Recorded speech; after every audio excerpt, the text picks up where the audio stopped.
Tourner sera tromper moi sinae.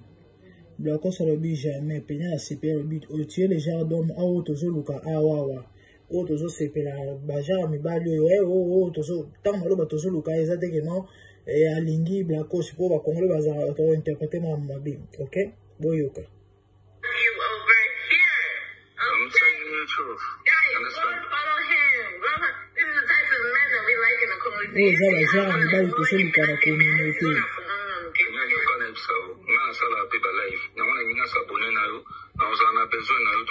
Moi je fais aussi listen please. Listen. No. But you don't listen to me, please. I don't want to do lives with you. No.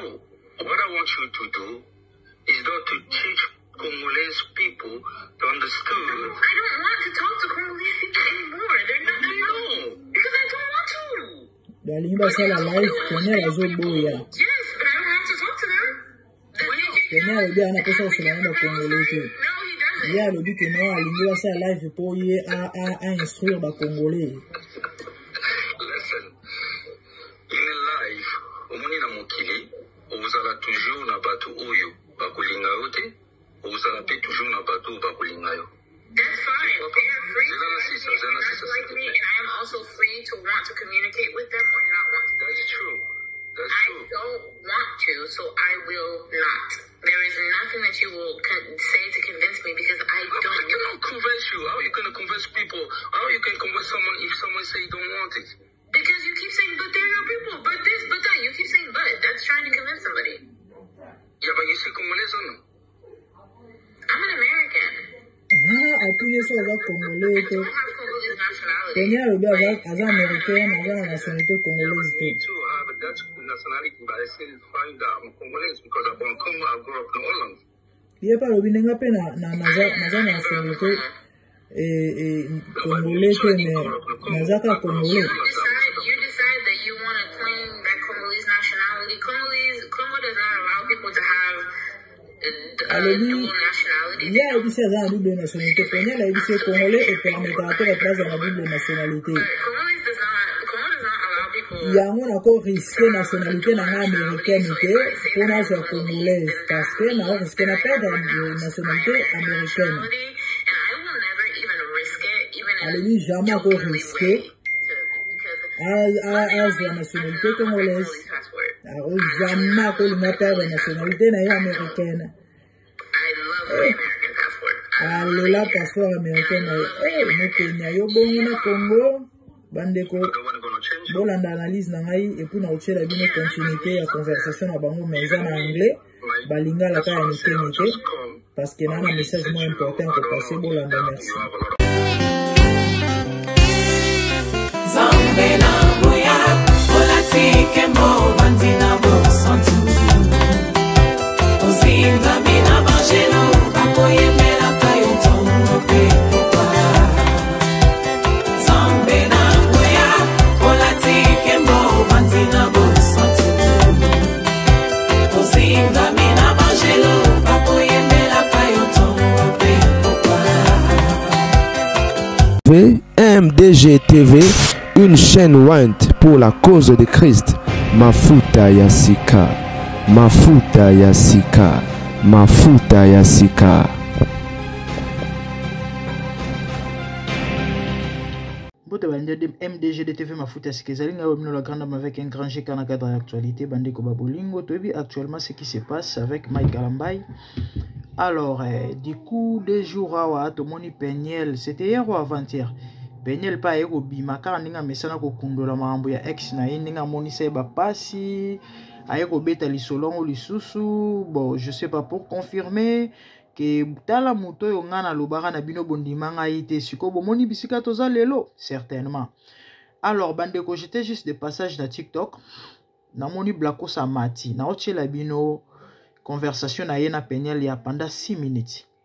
Batu bayebi Blacko azali Congolais, mais mutu ya bokoko. Et ce monsieur a sa charnaka na christianisme na ba chrétien, ma finga ya nyonso. Alors, Blacos Amati Awa na résumé et na interprété bino des conversations là bas balé parce que ça en anglais et bato ba ebi anglais te ba comprendre te. Amati pourquoi? Amati pour le bana penel qui alinga kaye a soutenir kaye et tango alanda ye ayoka pe amona combien penel azo souffrir toi souffra. Et raison pour laquelle Azan n'a pas fait ce coup de pouce et a passé le boko, a assisté, tout ça. Et ABC Peniel qui a besoin de ça live ensemble, Peniel a boy. Peniel a boy. Et ABC mais ozo boya pourquoi ngana Peniel a vraiment zaï catégorique aligné na été. Aligné Peniel ABC mais yo oza attends aloba ina elo moko sur la religion voilà. Et Blacos a dit que non, moi je ne crois pas à Dieu. Effectivement, il y a des gens qui ont dit que et moi, il y a raison où on a salé l'émission personnellement.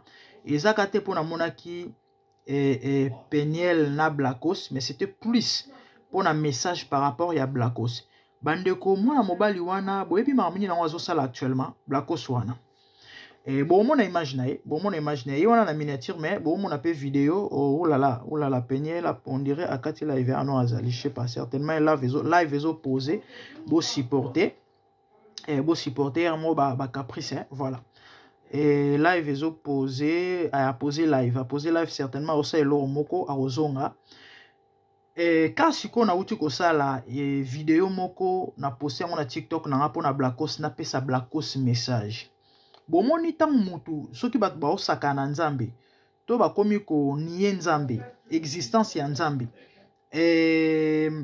ko finga basali ya nzambe parce que Dieu on le voit par ses serviteurs nzambe a se manifestaka nzamba corrigeaka nzamba zongisaka na nzela na Bible tango apôtre Paul et à l'époque azaki Saul de Tarse abandaki ko tuka ba Kristo ou encore ko persécuter Yesu abimela kaye 2025 oyo et si la te kande na ebisaki bino pona na escroc oyo ya kisasa tala tabuzo ba penela zara nango kande na expliquer bino pona escroc oyo azala na kisasa il s'appelle encore comment Moïse Kasongo na ebisaki bino so 2024 esili 25 esila te akuta na nzambe endeko wana soka se ressaisir te bandeko bondimela ngai soka akufa te nzambe ovandise na se aotikala ta mosusu na handicap moko oyo kopermetaka ye susu jamais telema likolo ya chair Moïse Kasongo bokanga mamu na lobi na bino. Je parle de la part de Dieu bandeko tango bato bakoma osaka na nzambe nzambe akorrigeaka po alakisaki no aza nzambe. Dieu on le craint. Dieu il est père. Nzambe basakanaka na ete. Nzambe ba respectaka ye. Azalaka kokote. Ya mutu te ba simba na mandefu bo sakana na ye. Non. Blacos amati kaka. Pourquoi? Parce que il s'agit de Mike Kalambay. C'est vrai Mike est mauvais oui, mais tellement yé combat na ye zalaka contre ba chrétien pour baza faux. Ba pasteur nyonso pour lui ce sont des fakes. Et du coup, avec tout ce qui se passe là, profitant m'a tapé carapo, a mis sa raison à m'emboyer à l'Obaka. Alors, ce monsieur, qu'est-ce qu'il est en train de faire actuellement pendant que je vous parle? Aso bengara ba prophète na téléphone. Je sais pas, na Kinshasa, I don't know whatever, misusu azo matela bango même na ba live na bango na TikTok. Pona ko kosa bango. Nana ba enregistrement moko awa et na ebite sona ko aochela bino yango et na kotala Blacos, bon, image dans les années qui tournent de façon d'enregistrer là, mais je vais quand même essayer de voir si on a la bino maintenant, mais quand même qu'on expliquer. Au cas où on a tia en côté, pour comprendre qu'est-ce que ce monsieur est en train de faire. Mais non, mais quand même on a tia la bino en haut. Blacos a benga ba prophète pour akosa bango ke likambo comme lié ou soit donc akosa kaka. Et du coup, na kokosa wana ayoka prophète on soit kolobanini pour vous prouver que non c'est un faux. Mais soko kosinga et que nzamba ebisinga te ko kosinga ngana oyeba te pour prophète za nzambe te. Christianisme est basé na foi, to be fondé na foi.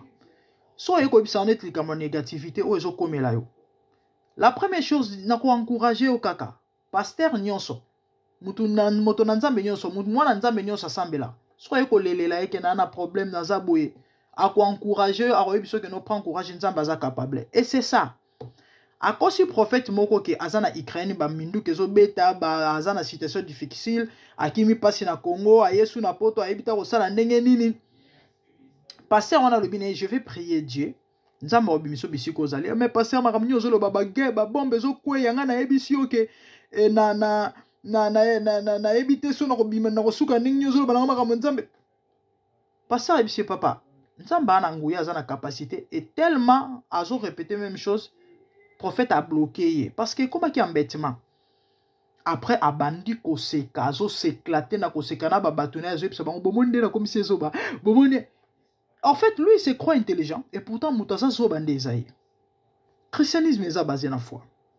Prophète Nzambe te soki Nzamba révélé était akomona te soki yo ko kosaye azamutu siko ye a osalane ya na elo akosala te alors bomoni bandeko ezana moko mususu ya matela bato finga bato na panel bato baebiye mama moko pekara aza pekara bato balinga ba paserte ba benga soki Gigi soki comme les ara Gisèle bakata ngo soki Gigi ya za penzo ka muto ote ya na ye aya matia bandi finga yo tais-toi imbécile qu'est-ce que tu dis? Tu es en train de mentir les gens, mentir azui penza temps. O kapeta musu prophète abato vandinien atiki pa lobi pendant temps musu 5 minutes et a pas sina ya maweza ke o kabat bazo beta maboko bat bazo sepela bat bazo sekanase boyebi tozo vivre période époque ya prophète Elia et ya Elina ba prophète Abala.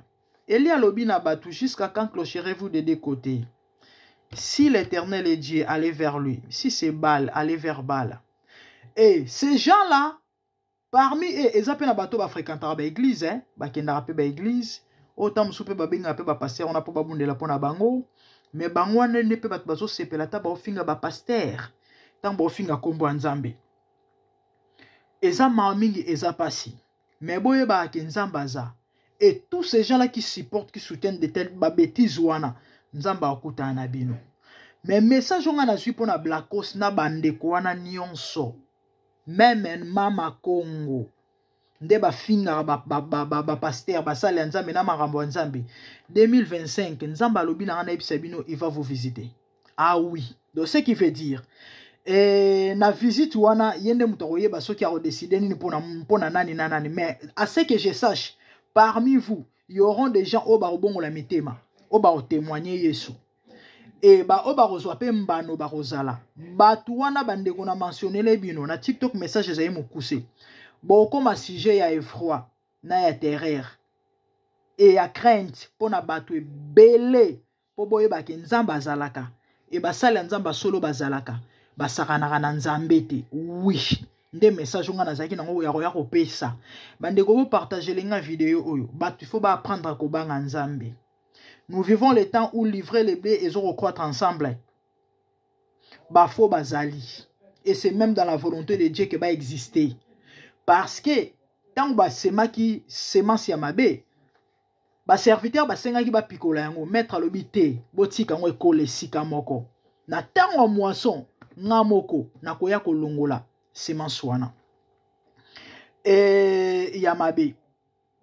Nzambe audile na ba oyaye ba fope nzamba audile na ba parce que mtokotika la impunité bino boroso esika nzambe te po boya ko finga batu boya ko décourager bato bazo sambela boya ko lakisa mokili mobimba ke tous les pasteurs et tous les prophètes sont des faux, que Dieu n'existe pas pendant que Dieu existe. Beaucoup na nzambe message on nzamba pesenga pona bandeko wana yango wana parce que ça passe. Ezo pesa pasi na mawa yana bato balingi basambela pe baluka nzambe surtout baza ba âme moko peut-être est faible baza na foi peut-être est faible et il y a des gens qui viennent les décourager bato lokola ba Blackos bato lokola ba Mama Congo et autres mais beaucoup tana na nzambe lobaka Yesu nzambe te. Le Jésus que vous insultez là, le serviteur que vous insultez là de Dieu, bazalaka ya lokuta. Quant au serviteur, bazala lokuta, bazala solo, mais le fait que vous niez que Jésus n'est pas Dieu. Et bozo ko sala biloko bino bo sala wana. Pona ofinisa kombo nzambe. Yesu akutana na bino na 2025 oyo. E boko yeba ke nzamba azali ba obako tikala ba obanga. Et kotikala ka témoignage ya bikeke na bikeke. Kezalaka na batu mo babanda ko semokaka na nzambe na basale ya nzambe. Tala ndenge nzamba betelaka bango nzamba kutanelaka na bango ba misu bango moko teya. E ba misu bango moko kutu babana kopesa. Bomoni kande sol de tarsa comme apôtre Paul. Yemo muto oma ko témoigner. Alekaka kutu ba batambola na Yesu. Po makambo monaka ba beta ye na aveuglement lapa. Ye muto makasi ye muto mayele. Nde ba mambo ba ndeko wana ba okutana nango. Ah oui, nzamba okutana bango na nzela na bango. Ba oyeba ke non, nzambe babangaka ye azalaka. Et bah ça, l'ensemble est solo bazalaka. C'était ça le message que j'avais. La famille, si vous pouvez partager, le Seigneur ne manquera pas de vous bénir. Boko madata lelo, boko mama ambo na lobi. Et ce qui est koki samite, naza mosala nzamba lokuta, nzamba ebingate, so ebingata bengangate. Que le Seigneur vous bénisse. Tout le monde aime balasima, merci beaucoup. Abonnez-vous massivement si MDG TV Mafoute Asika. Et commentez, likez, partagez. Et activez la cloche pour ne rien rater. Si vous avez une suggestion, un commentaire, ne manquez pas, écrivez-nous. Théo Karanabiso. Sinon, et tout le monde a une balasima, merci. Des bonnes choses. Natikimino Bolanda, les solos ya live ya Blacos na Peniel. N'habite to benga on ni dio d'enfer, je sais pas. Bolanda, live ya Blacos na Peniel. Na bonne nombre balasima, merci. Des bonnes choses, au revoir. Bye. The first day I heard about your story, I said, I'm going to support you. And I make a lot of live because I make live on TikTok. I always make live to support you because I say, this woman need help. But when I see, I put the pictures talking about your life, all the story that happened with your life, the most of the people come to insult you. That was the only woman. So are you coming, so are you on my live to tell me that people like to insult me? What is the purpose of you being here? I don't know. Me, I just come to say to you, I support what you're doing and keep do what you do because you're really strong. Because a lot of people, they don't know what happened with your life, and nobody can judge what you do happen in your life. You know, that's why I just come to get this time to talk to you. Be strong and keep doing what you're doing because one day people are gonna believe all your story that you said to people. Understand? It doesn't matter if people believe me or not. That's not the purpose of me doing. Can you help me? I'm trying to figure out how to move the grid. How do I adjust the grid, guys? You need to go down. You need to go down where you take me out. You know, just push the button in your face, and you're gonna see on the right side is like four things where you're gonna put in, and then you're gonna see that your thing's gonna come bigger. You see? No, but I want the one where like the screen is like half. But you need to change down. It's always there down. You have down sitting. When you go down, when you come back there, you see you have two icons on the left side. It's like blue and purple. Yeah. Okay, so I see two. If you push the bottom there, and you're gonna see in the eye right side is like a circle. When you push the circle down, you're gonna see sitting, and then you're gonna see all the things where you can change. You see that? I think I want it to be... You have like rings, blue and purple. Are you going to put me like that? What I was looking for. Yeah, this is the version that I wanted.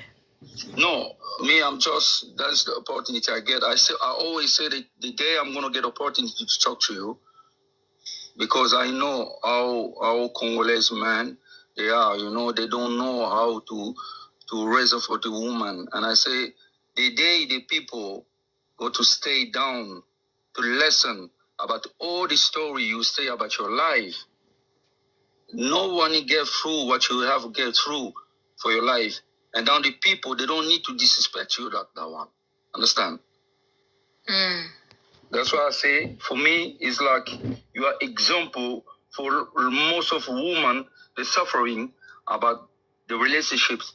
A lot of people, they don't know about that things, you know. That's why I come to support you. Thank you. I appreciate I always. Do you support the women in your life? Do you support the women in your life? I'm married. I have 4 kids. I have 2 girls. you're the kind that we like. Now Listen. I can open my heart to listen to you. Okay. I have 4 kids. Do you have all of girls. do you cheat on your wife? Never. Period. I'm telling you the Love truth. over here. We love you over here. Okay. I'm telling you the truth. Guys, Understand? go and follow him. This is the types of men that we like in the Congolese. You see, No, I'm funny. gonna like it penate me. I see gonna phone Nya yoka na bisao. Nga sala pe ba live. Na wana nga s'abonner na yo. Na ozana besoin na yo tout ça live. Moi je fais aussi des No. live na zape koni. Listen please. Listen. No. But you don't listen to me, please. I don't want to do lives with you. No. What I want you to do is not to teach Congolese people to understand. No, I don't want to talk to Congolese people anymore. They're not. No. Because I don't want to. But they always be your people. Yes, but I don't have to talk to them. Does Why DJ not? Khaled advocate for Palestine? No, he doesn't.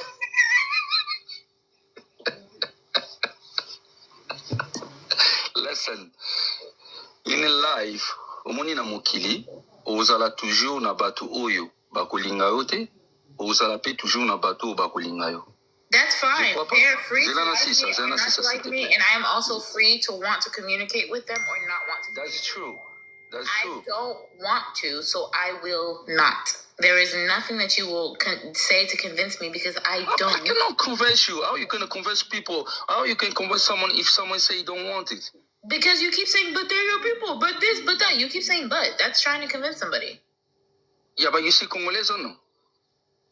I'm an American.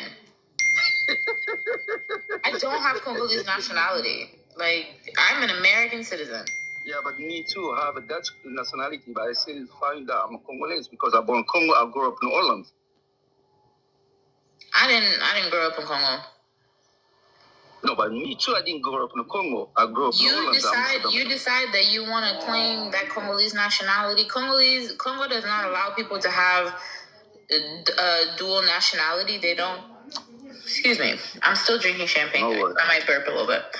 But Congo does not allow people to have dual nationality. So if I say that I am Congolese, then that means that I have renounced my American nationality, and I will never even risk it, even in jokingly way. Because one thing about me, I do not want that Congolese passport. I do not want that Congolese passport. I don't. I love my American passport. I love it here. And I love being American. Yeehaw! I don't want to change you. Yeah, and that's why I Even want me. to talk to them. Even me, that's why I say I'll just come. I really say to you, I don't know if you have a lot of people that support you, but I'm going to promise myself I'm going to keep to support you because You don't Me, have myself. But let if me you want to talk. support me, you support me because it's in alignment with your morals and it's in alignment with what you believe in, but not because it's Peniel. Do it because you believe in what you believe in, but do not do it for I'm me. not a believer. Okay, thank you so much. I wish Thank you you a too. very happy New Year. Me too, and wish you all the Yeah. best. Yeah, all the best. All the best. roli ya nzambe na za mokili roli ya nzambe na za mokili eza mpona koprotege biso mpona kobongisa mpona kobatela biso koprotege biso kosala makambo eza na ntina na ye ok yo so omona place nzambe ye moko physiquement azoprotege moto tanke prophète awasala nini yo tanke prophète so omona nzambe ye moko physiquement ndenge aprotegeaka bato oui namona nzambe ndenge aprotége bato azosécurise bato ok omutango omona nzambe physiquement azalaka ndenge nini physiquement nzambe yo tuni nga si omona nzambe physiquement azoprotege bato oui parce que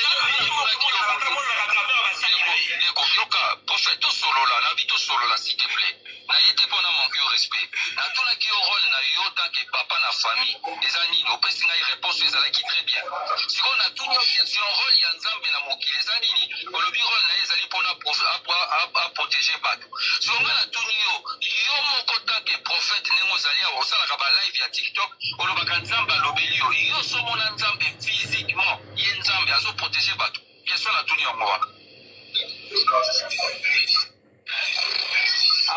ngai. Oyo premier round. Na beta ke lisusu. Na like sabino mususu. Ah siko ne na ngaki na ngana be liseli boma. Bozela. Tala bato bakendaka akende oyo asalelo prophétie. Ha? Bozala luka video mususu. Boyoka awa ndesko bo suba na koseka. Bolanda. Ingiyo nazana Ukraine na minichi oyo. Na bengiyo na materi edefo ayebi même pas kezanga. Mutuna yo. Vraiment situation na ngezali très difficile na Ukraine. Par rapport ya ba bombe ya oyo Putin aza pour exploser kaka. Mais souci na ngai naki ko se trouver na Ukraine et en même temps nazomona Congo pe kuna ba guerre zo continuer na Goma. Siko tango neti yo papa ozo koloba na biso na tongo lelo nzamba zo lobela yo. Siko ba situation ezoleka na mokili nzamba zo lobela yo te pona biso pe to comprendre neti ngabo inaza ko se retrouver na Kimi Congo na ye na pasi na kati ya Ukraine. Siko kuna Putin aza kotake biso. Vraiment papa zo attend pour mekama kolobela ngana likambo wana papa s'il vous plaît. OK, merci pour la mutuna na yo. Oyebi zambe ndi mutata maître ya makambulos. Zambe ndi mutayibi makambulos. Biso tozosambela po na mboka na biso, tozosambela po na bino bozali banda mboka, tozobondela po na bino nyonso.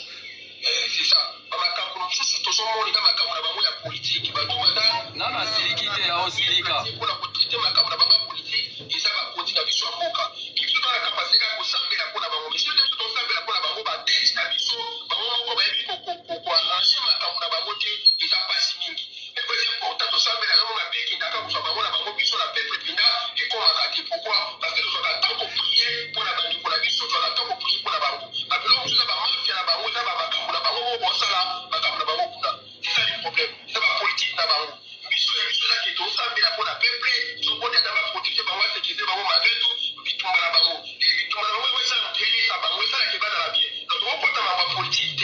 Donc si biso là qui tout ça la biso ça ina qui osambela nzambe po bonne la po na ba ndiko na biso po na ba ndiko na so bozo ki do bitumba na guerre po bonne la po na ba ndiko ba peuple dans la carte bozo sibi ba conséquence ba kawala mwa mingi. Et to bonne la po na bango. C'est ça.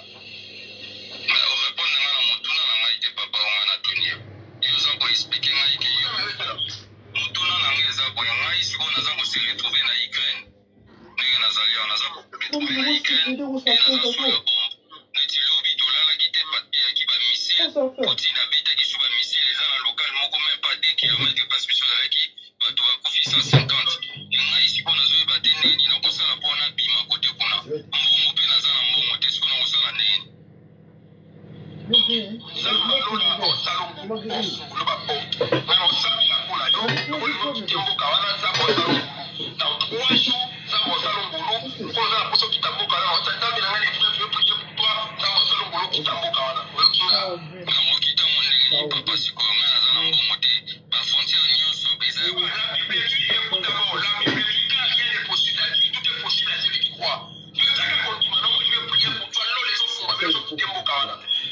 Papa, na éviter ça, comprendre, na éviter ça qui est dans la situation.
MDG TV, une chaîne Went pour la cause de Christ. Mafuta ya Sika, Mafuta ya Sika, Mafuta ya Sika.